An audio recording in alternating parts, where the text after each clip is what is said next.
तो जी अस्सलाम वालेकुम जी। तो आज मैं हूँ जी मलेशिया में जी यहाँ पे स्टाल लगाया है जो कि मैं थाईलैंड से आया था और मैंने सुगाई पत्तनी में जो स्टाल लगाया है वो है दी विलेज मॉल। तो दी विलेज मॉल में आप अंदर जाएंगे और आपको बताएंगे। तो ये है जी इसकी मेन एंट्रेंस।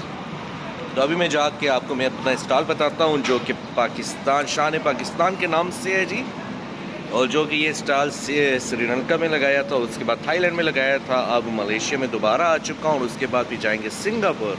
ये होता है दिवाली स्टाल, ठीक है जी, दीपावली का। तो ये जी स्टाल लग चुका है जी, ठीक है जी, रेडी हो चुका है। और यहाँ पे अभी 2 दिन के लिए मैं अभी सुंगाई पत्तनी में हूँ जी, क्योंकि ये है दीपावली का स्टाल। तो इसके बाद फिर निकलेंगे सिंगापुर के लिए। आप मेरे साथ रहिएगा और मेरे यूट्यूब चैनल को भी सब्सक्राइब कीजिएगा, इंस्टाग्राम। और ये है जी मेरा शान पाकिस्तान DCI बुटीक। ये आप देख सकते हैं, यहाँ पे आपको सब पाकिस्तानी वैरायटी मिलती है। लहंगा, शरारा और गरारा के नाम से जी हम मशहूर हैं DCI बुटीक। लाइक कीजिएगा, सब्सक्राइब कीजिएगा और मेरे चैनल को इंस्टाग्राम को फॉलो कीजिएगा।